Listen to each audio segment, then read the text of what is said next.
Oke, assalamualaikum warahmatullahi wabarakatuh. Video kali ini saya harap singkat saja ya. Jadi kita berfokus kepada permasalahan yang ingin kita bahas, khususnya nanti dalam untuk menghadapi UAS besok. Ya, jadi sebenarnya saya ingin tekankan ke koordinat kutubnya dan juga panjang busur. Nah, sebelumnya kita bahas sedikit saja mengenai persamaan parametrik. Jadi persamaan parametrik ya, parameter ya. Jadi diambil dari persamaan parameter lah. Jadi di sini persamaan parametrik ini merupakan persamaan yang menghubungkan. Nah, di mana di sini ada variabel x, y. Jadi persamaan parametrik ini biasanya digunakan untuk merepresentasi suatu parameter. Merepresentasi suatu parameter, di sini parameternya itu adalah T. Nah, jadi persamaan T ini nanti dia akan bisa menghubungkan hubungan antara X dan Y, gitu, intinya gitu. Nah, jadi kalau kita punya X itu fungsi T dan Y juga fungsi T, contohnya sebagai berikut, ada X sama dengan 2T dan Y sama dengan T min 4. Nah, nanti jika T disubstitusikan, maka nanti nilai T ini bisa menghubungkan hubungan antara X dan Y, gitu ya. Jadi persamaan parametrik ini persamaan yang menghubungkan nanti variabel X dan Y, di mana ini persamaan parametriknya kita simbolkan dengan nilai T. Ya, jadi kalau nilai T-nya ini disubstitusikan, nanti dia akan dapat menggambarkan bagaimana hubungan antara X dan Y. Mana X dan Y ini sama-sama mengandung variabel T.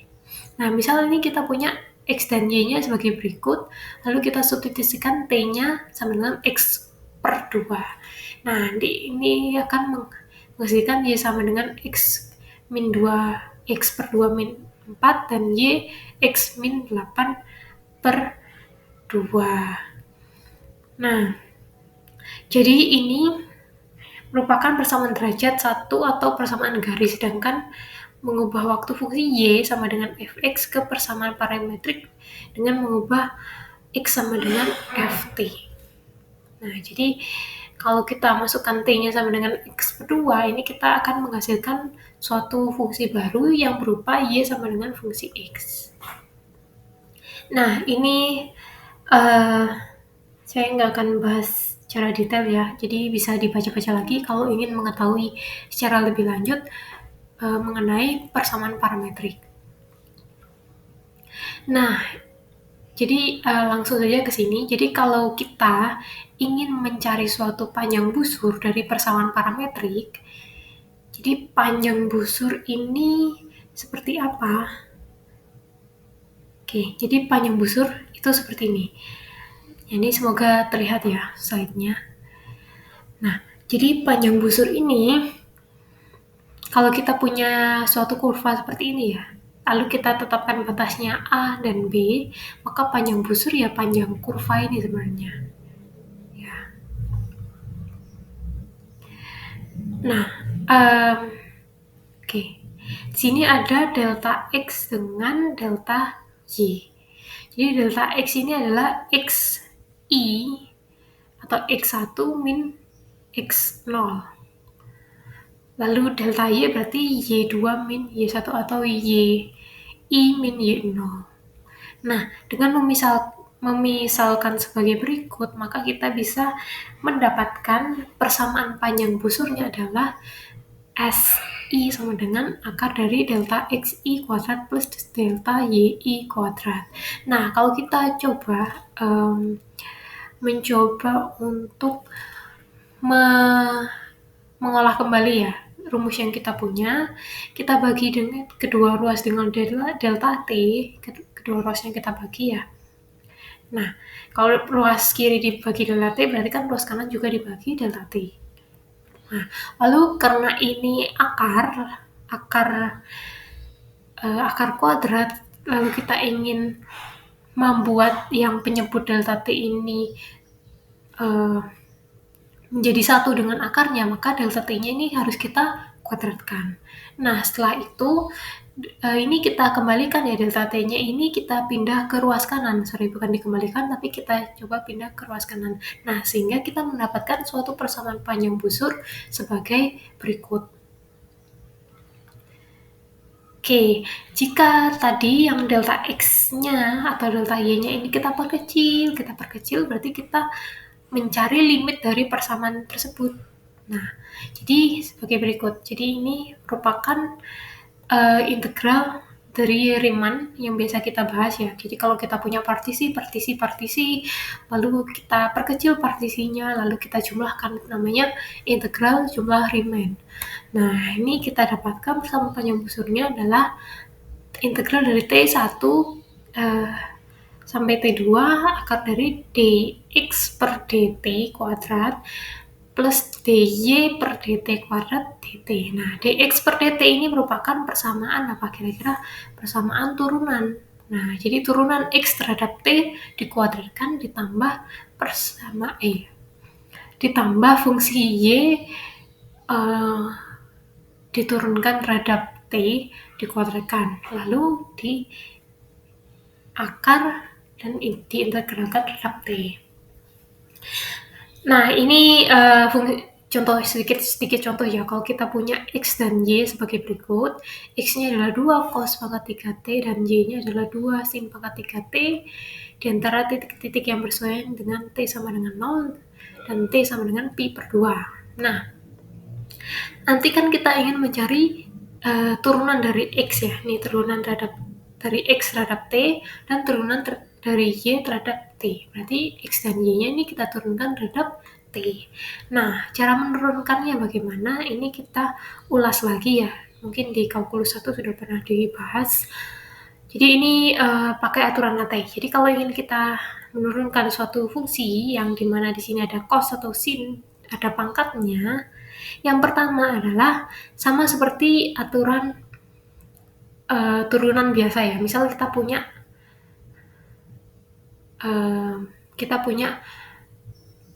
2 pangkat 4 atau kita punya x kuadrat ya, atau 2x kuadrat berarti kan kalau diturunkan jadinya kan 2-nya itu dipindah ke depan, lalu pangkat x-nya dikurangi dengan 1, berarti kan nanti hasilnya 4x ya.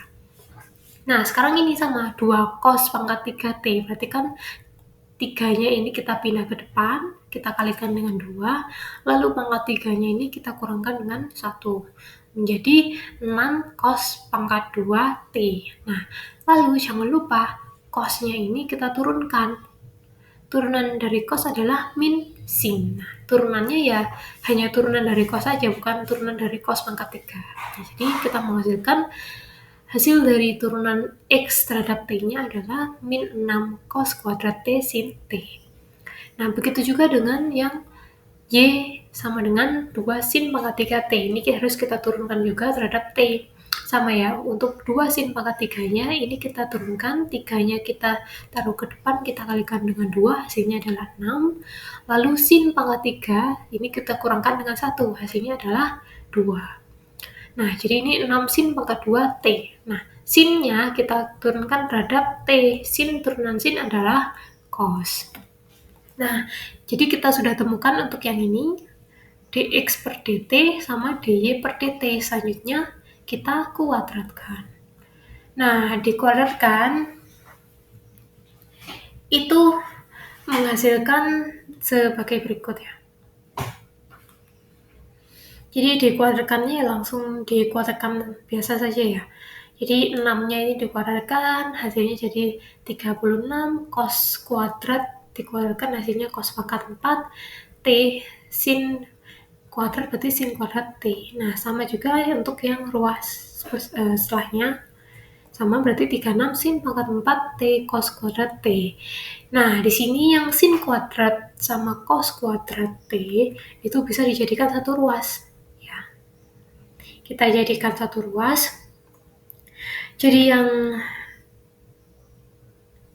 ini kan 36 cos kuadrat sin kuadrat t, lalu di sini cos kuadrat T sin kuadrat T-nya ini kan kita bisa jadikan satu ruas, sin sama cosnya. Nah, sin sama cos kuadrat T plus sin kuadrat T atau sin kuadrat T plus cos kuadrat T ini hasilnya adalah 1. Nah, ini menghasilkan nilai 1. Nah, ini kan 1 dikalikan ini kan hasilnya tetap 36 cos kuadrat T sin kuadrat T. Nah, ini kalau di akar, berarti akar 36 itu adalah 6, cos kuadrat T di akar hasilnya adalah cos T, sin kuadrat T di akar hasilnya adalah sin T.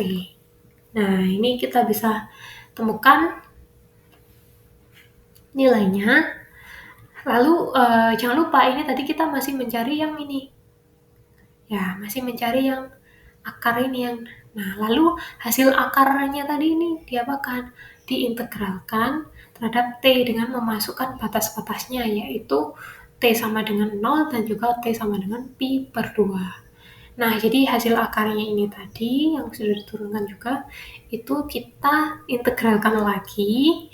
Nah, diintegralkan caranya bagaimana? Ini pakai aturan apa ini? Masih ingat aturan substitusi. Ya, jadi kita misalkan ya, substitusi ini dimisalkan untuk kita ambil sin T di sini, lalu kita ambil di sini D sin T, D sin T. Ya, kita misalkan lah ini.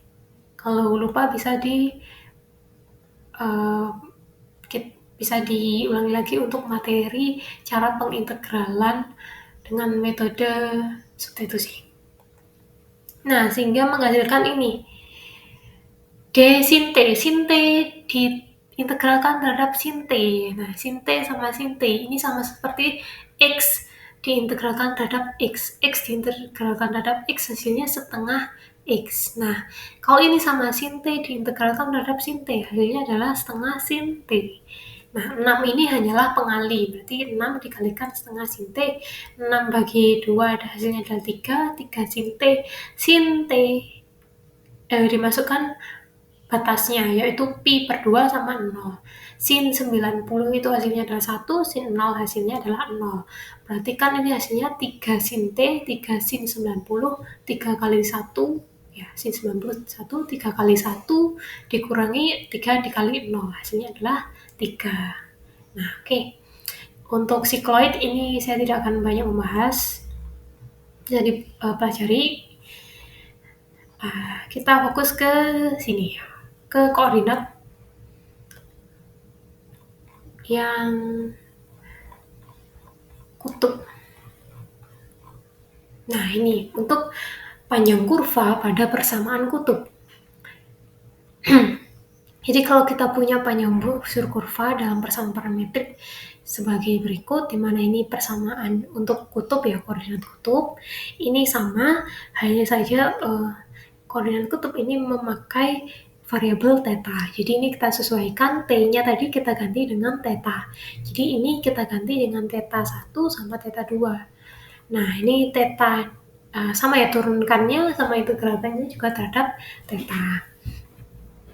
Nah, ini merupakan penjabaran ya. Kalau kita punya tadi ini X-nya adalah R cos theta dan Y-nya adalah R sin theta. Jadi kalau kita turunkan lalu kita kuadratkan, nanti bisa kita sederhanakan jadi R kuadrat plus DR kuadrat plus D theta. Jadi rumus untuk mencari panjang busur pada persamaan kutub ini bisa disederhanakan menjadi tadi ini integral dari theta 1 sampai theta 2 akar R kuadrat plus DR per DT kuadrat D theta. Nah, ini yang ingin saya bahas ya, mulai dari sini. Ini kalau kita ingin menentukan panjang busur dari seluruh busur lingkaran, jadi ini tolong dipahamin, kemungkinan juga bisa keluar di UAS besok. Nah, jadi kalau kita ingin menentukan panjang busur dari seluruh busur lingkaran, R sama dengan 2 cos theta, digambarkan sebagai berikut. Nah, di sini ingat kita ingin mencari panjang busur. Panjang busur ini berarti adalah nih Ini lingkarannya ini ya. Nah, jadi batasnya ini adalah 0 sampai pi. Nah, ini kalau 0-nya di sini, pi-nya sini. 0 sampai pi. Ya, pi. Itu segini. 0 sampai pi. Jadi batasnya ini kita tetapkan 0 sampai pi. Nah, lalu di sini kita tadi mengetahui kalau rumusnya itu adalah integral dari R kuadrat plus dr per d theta kuadrat. Nah, R-nya ini kan kita sudah tahu kalau R-nya adalah 2 cos theta. Berarti nanti R kuadratnya ya tinggal dari 2 cos theta dikuadratkan. Nah, sekarang untuk yang dr per d theta. dr per d theta. Berarti kan 2 cos theta-nya ini kita turunkan terhadap theta ya. Cos turunannya adalah min sin. Cos turunannya adalah min sin. Nah, 2 ini hanyalah pengali, jadi kita tidak perlu terlalu khawatir dengan angka 2 ini. Jadi cos ini diturunkan terhadap theta, cos theta diturunkan terhadap theta, hasilnya adalah min sin theta, lalu dikalikan dengan 2, hasilnya min 2 sin theta. Nah, berarti yang R tadi ini adalah 2 cos theta, kita kuadratkan hasilnya menjadi 4 cos kuadrat theta. Nah, min 2 sin theta itu dikuadratkan ya, sesuai rumus ini, dikuadratkan hasilnya adalah 4 sin kuadrat theta. Nah, sama. Ini cos sama sinnya ya, bisa kita jadikan satu ruas, jadinya kan 4 dikali cos kuadrat theta plus sin kuadrat theta. Cos kuadrat theta plus sin kuadrat theta di aturan trigonometri itu hasilnya adalah 1. Berarti 4 kali 1 hasilnya adalah 4, akar dari 4 adalah 2. Nah, jangan lupa setelah kita selesaikan untuk yang di akar ini, jangan lupa masih perlu kita integralkan terhadap batasnya, yaitu 0 sampai pi. Nah, tadi kan kita sudah tetapkan batasnya 0 sampai pi, berarti 0 sampai pi 2 d theta. 2 d theta berarti ini diintegralkan terhadap theta, berarti hasilnya adalah 2 theta. Dengan memasukkan batasnya yaitu pi dan sama 0, berarti ini 2 disubstitusikan ke theta-nya dikalikan dengan pi, berarti 2pi, lalu dikurangi dengan theta-nya ini diganti dengan 0, berarti 2 kali 0, berarti hasilnya adalah 2pi. Nah, ini kita punya lagi kardoida ya, kardoida. Jadi sebenarnya untuk menggambar kardoida sama koordinat kutub, sikloida itu harusnya ada materi pendahuluannya ya. Tapi untuk fokus UAS nanti ya kita fokuskan terhadap ini aja, panjang busur kalau kita punya koordinat kutub sama koordinat kardoida. Nah, jadi untuk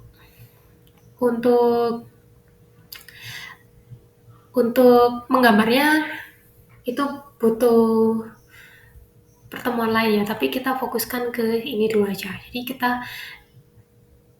tidak perlu terlalu mempusingkan tentang gambarnya. Yang penting kita bisa menyelesaikan mengenai panjang busurnya. Nah, sekarang kita punya kardoida. Ini sebagai berikut, R sama dengan 3 plus 3 cos theta. Nah, sama sebenarnya rumusnya, ya kalau kita punya koordinat kutub, mau itu berupa koordinat kutub, sikloida atau kardoida ya hampir sama. Nah, sekarang rumusnya sama ya, rumusnya ini tadi.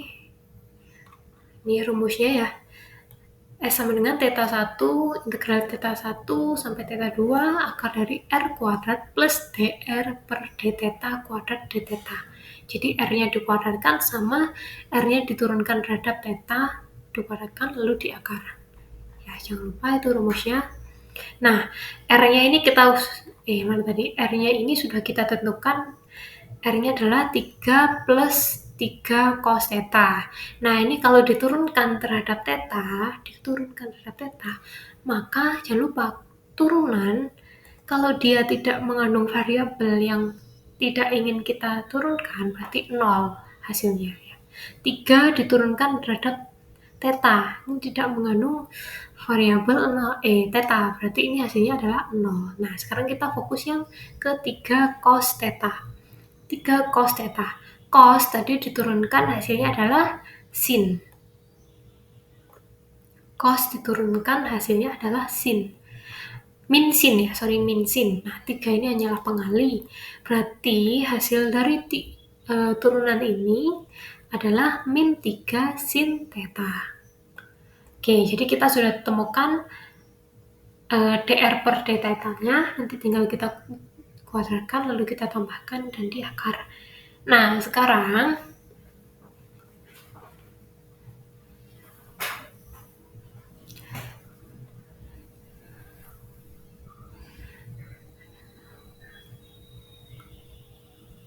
nih, batas integralnya adalah theta sampai dengan 0 dengan theta sampai dengan 2pi.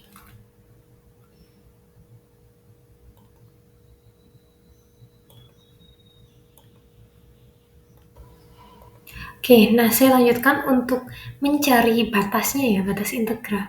Jadi, karena simetri terhadap sumbu X, jadi simetri terhadap sumbu X, maka panjang busur dikalikan dengan 2 kali batas integral. Nah, sebenarnya ini sama seperti ini ya, tadi ya.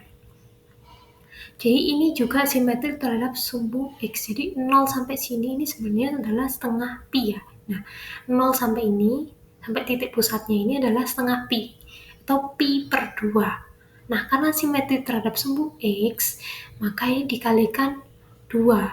Jadi pi per 2 dikali dengan 2, hasilnya adalah pi. Ya. Atau di sini kita lihat di sini loh. Ini 0 sampai sini adalah pi per 2. Nah, sedangkan di sini ada bawah lagi. Jadi kan ini yang bagian bawah ini kalau kita taruh di sini kan panjangnya dari 0 sampai pi, itu maksudnya. Atau kelilingnya inilah satu lingkaran, 0 sampai pi gitu ya. Jadi ini tadi simetri terhadap sumbu X itu, atau batasnya ini 0 sampai pi per 2 kita kalikan 2. Atau kita pakai logika yang tadi. Yang batas yang lingkaran atas ini ya, lingkaran atas yang di atas sumbu X ini kan dari 0 sampai pi per 2. Nah, setengah sumbu koordinat X ini adalah pi per 2. Nah, yang bawah ini juga dari 0 sampai pi per 2. Nah, kalau kita gabungkan ini kan sama dengan 0 sampai pi. Atau tadi ini kita kalikan pi per 2 kali 2, hasilnya juga pi. Nah, kalau yang ini kan juga simetri terhadap sumbu X. Nah, tapi batasnya dari mana? 0 sampai pi. Ini ya batasnya dari sini 0 sini pi lah, ini ada pi sampai pi per 2 gitu. Jadi ini bedanya yang sama yang tadi. Nah, batasnya ini kalau kita putar terus ini dari 0 sampai pi ya, ini kan sudah melewati pi per 2 ya, ini anggapannya ini sudah sampai pi. Lah, kalau kita teruskan lagi 0 sampai pi, ini kembali lagi ke bawahnya ini jadi 2pi. Jadi untuk yang kardioida ini batasnya 0 sampai 2pi. Nah, 0 sampai 2pi. Nah, atau di sini kita bisa ubah jadi dikalikan dengan 2 batas integral. Jadi 0 sampai 2pi ini kita pecah jadi 0 sampai pi, tapi dikalikan dengan 2.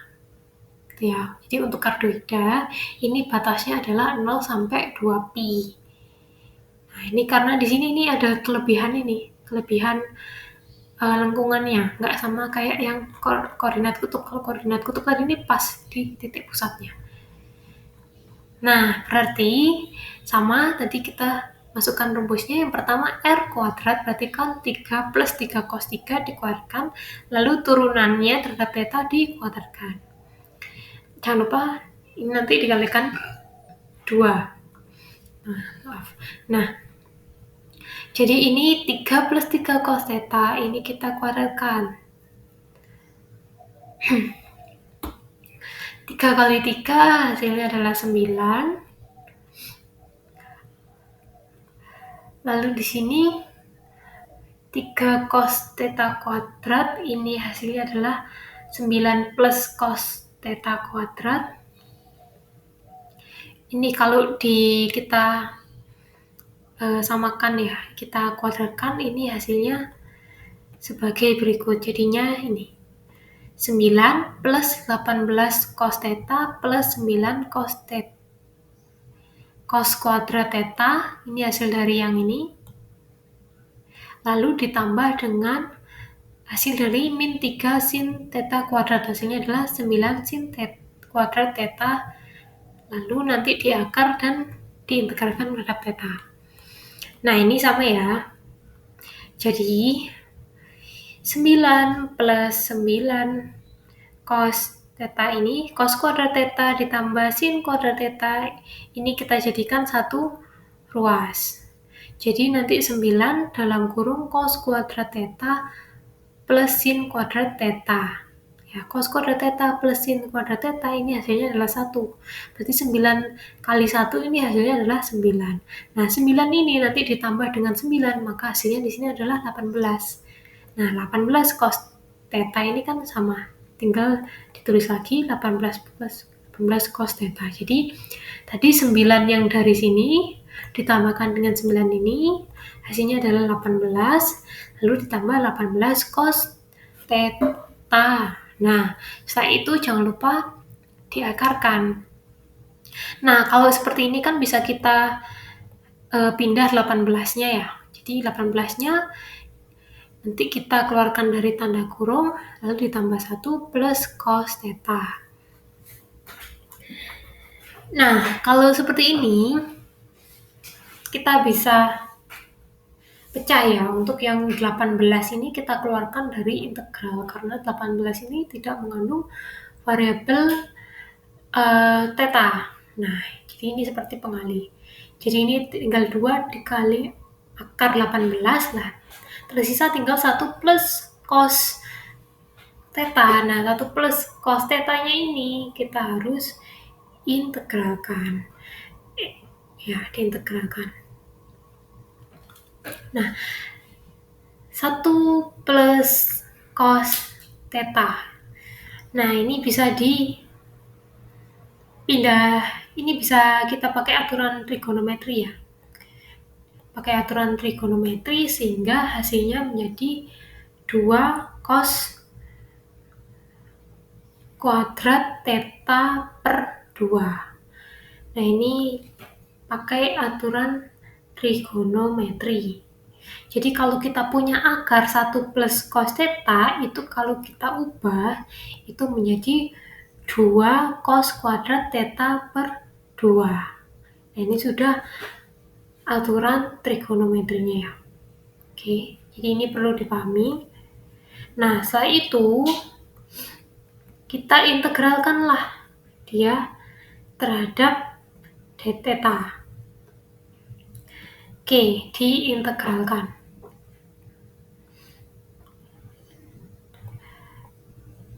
Nah, oke, untuk yang 18 ini kan bisa disederhanakan ya.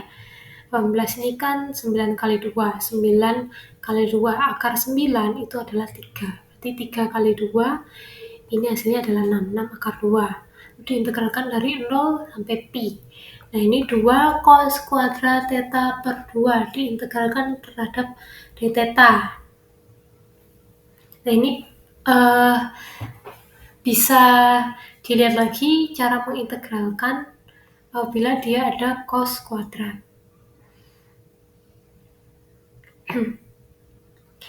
Pakai identitas trigonometri ya. Jadi ini hasilnya adalah akar 2 cos theta per 2 d theta. Nah, jadi cos kuadrat ini kalau diakar ini kan hasilnya adalah cos ya. Cos theta per 2. Jadi tinggal tersisa akar 2 cos theta per 2. Nah, akar 2 ini kan tidak mengandung variabel theta, berarti bisa dikeluarkan dari integral. Jadinya tinggal 6 kali akar 2 dikali akar 2 yang dari sini tadi. Nah, cos theta per 2 itu diintegralkan, cos diintegralkan itu hasilnya adalah sin. Nah, ini pakai aturan yang tadi ya, aturan yang substitusi ini tadi. Nah, yang di atas tadi yang aturan substitusi, nah ini kan menghasilkan setengah sin theta per 2. Nah, ini ingat aturan substitusi. Oke. Menghasilkan hasil integralnya adalah setengah sin theta per 2 dikalikan dengan integralnya pi sampai 0. Nah, itu kita masukkan sin pi per 2 yaitu sin 90 kan hasilnya adalah 1. Sin 90 hasilnya adalah 1 berarti setengah dikalikan 1 dikurangi 0. Berarti kan ini tadi 6 kali akar 2 dikali akar 2 ini hasilnya adalah 4 ya.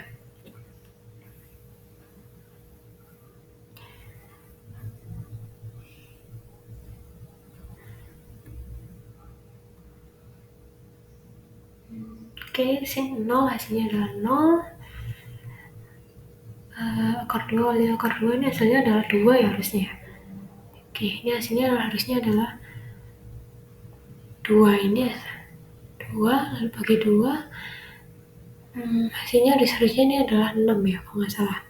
Oke, ini bisa dikoreksi lagi. Nah, yang penting kita tahu cara menyelesaikan dari persoalan ini. Oke, jadi cukup sekian untuk video yang kali ini ya.